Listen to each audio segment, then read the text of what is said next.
Hey, Walt. It's Hey. David. How are you? Hey, David. I'm here with Larice. Hi. Hi, Larry's. How are you? Good. How you doing? No, thanks for taking time for this. This is awesome. I'm just eating some fruit in your ear. Fruit? What kind of fruit? This is a piece of cantaloupe. Oh, nice. That's healthy stuff. I need to eat more fruit. I get fruit in my diet by eating more pie too often, I think. Yeah, I don't know if I think that's a good idea. It's a step in the right direction. So I really want to thank you for being here because there's just so much going on between the acting and the singing and the tour preparation. And so the first question is, how do you find time to talk to us, let alone find time to do everything you do? Because I make time for what's important, Walt. I appreciate that. Aw, sweet. I was like, do you have like a software for organizing? Like, how do you figure out, like, now it's time to write music, now it's time to write a novel, now it's time to do production schedules? I'm pretty bad at organizing. I'm good when I start working on something, so it helps to have other people around in those different areas who actually want me to do stuff. Very cool. To have Brad around and to have the band around that, you know, they want to work on new material or they want to record an album. So that helps me to focus. Oh, very cool. Yeah, you got a good team around you. Yeah. Are we settling on the excellence of perfection for the band name? Oh, yeah, no, they don't like that.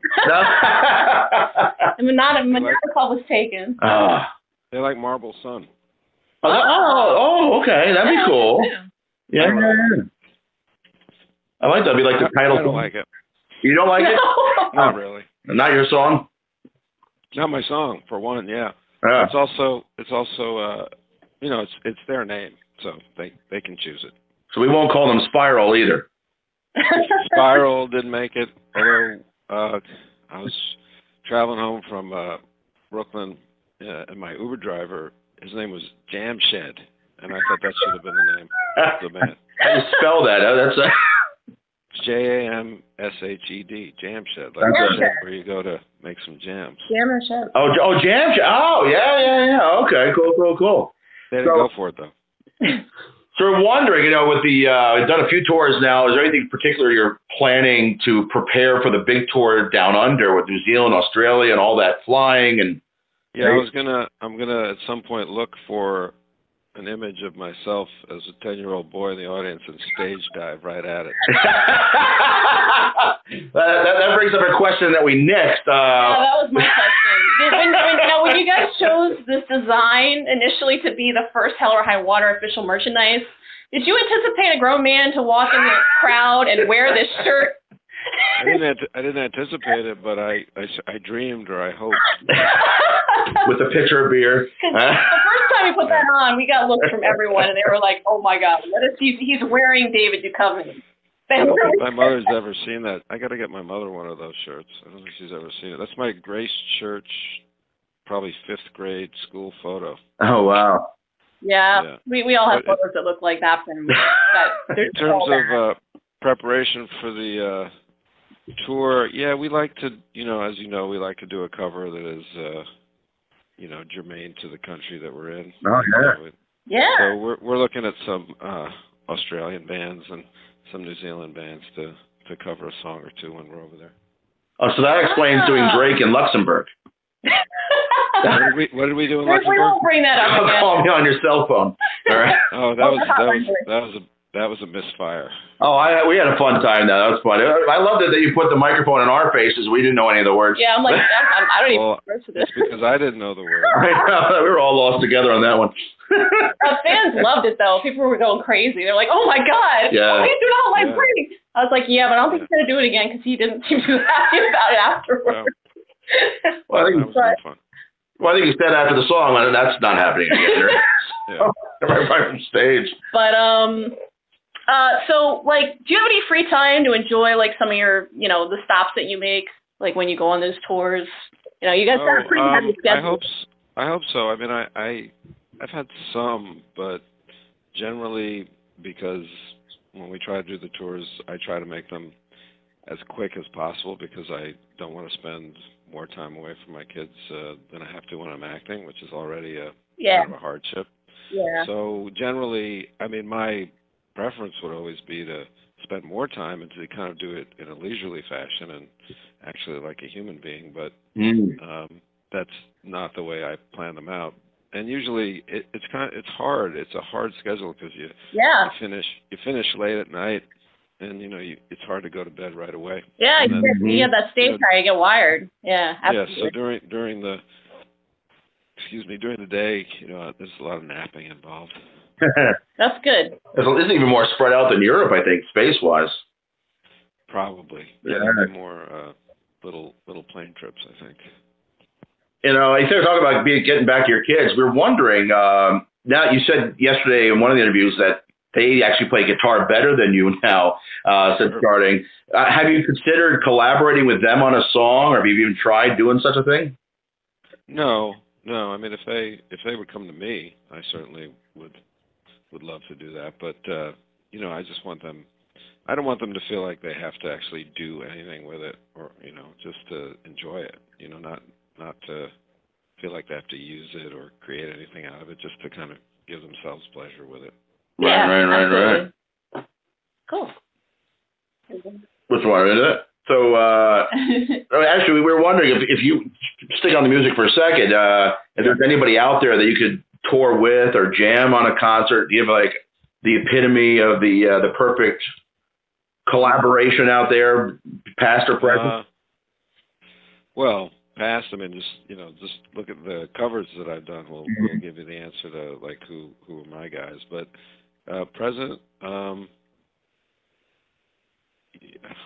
gosh, I don't know. I never think that way because I always think that people the people that I like are so unique, or that they do their own thing. Why the fuck would they want me up there with them? Or it's like, or why would they want to write with me? They do what they do, right? So, I just don't think that way. Right. Yeah. I think there's at least a few songs we know about that didn't make the cut for the first two albums. How much conversation has there been about a third, or just releasing singles? I know there's been talk about doing some acoustical releases online or something along those lines. Yeah, I mean those are kind of the combinations that we talked about. I guess we have, if we count "Stay on the Train," then we have 3 songs that are recorded that won't be on any albums, and then I have I think 2 songs that are done that we haven't recorded, so that's 5 songs. And then if we wanted to throw a cover or 2 and maybe some acoustic versions of songs that have already been recorded, then I think you've got kind of a hodgepodge album that might be interested. But I don't know, we haven't really talked about that. Right.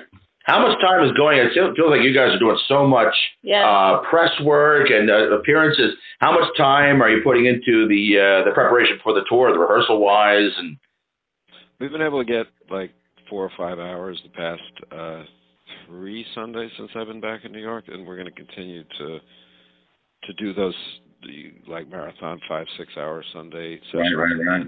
And then doing the press, we've been doing a lot of performing. We've been doing the songs. Yeah. And it's kind of good preparation to just have to get up at 8 in the morning and sing a song, and you realize if you know it or not at that point. Yeah, we're seeing, I think, from the guys' Instagrams or something. We weren't up ourselves, but like 4:30 a.m. Instagrams on studio for 8 o'clock. Yeah, they were. Yeah. Yeah. Doing the sound checks, I'm guessing.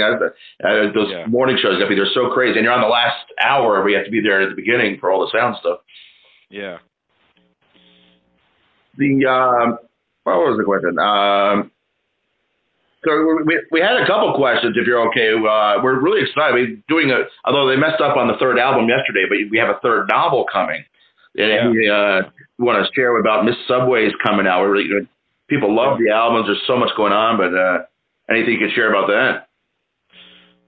Well, I'd say it's kind of describing it as a magical, realist love story set in New York, and I guess under New York as well. And I guess the supposition is that as all these immigrant groups came to the States over the last couple hundred years, the waves of immigration is also obviously enforced what Ben Carson called the immigration of slaves as well. But all these cultures came with their not necessarily Christian backgrounds, but their local gods and their local customs. and they would bring those with them, as you would before you assimilate. And they assimilate to a certain extent, but if they did assimilate, then what happened to their gods? What happened to those local gods that came from the Balkans? Like, even superstitions like vampires, which make it big in our culture, but that's an example of a local custom that transported itself over here. And there's, hundreds of these interesting gods and entities. And so the idea in the subways is that they didn't assimilate. They couldn't assimilate with the Christian God or the Jewish God. Interesting. And they're still around, and they're bored, and they're pissed off.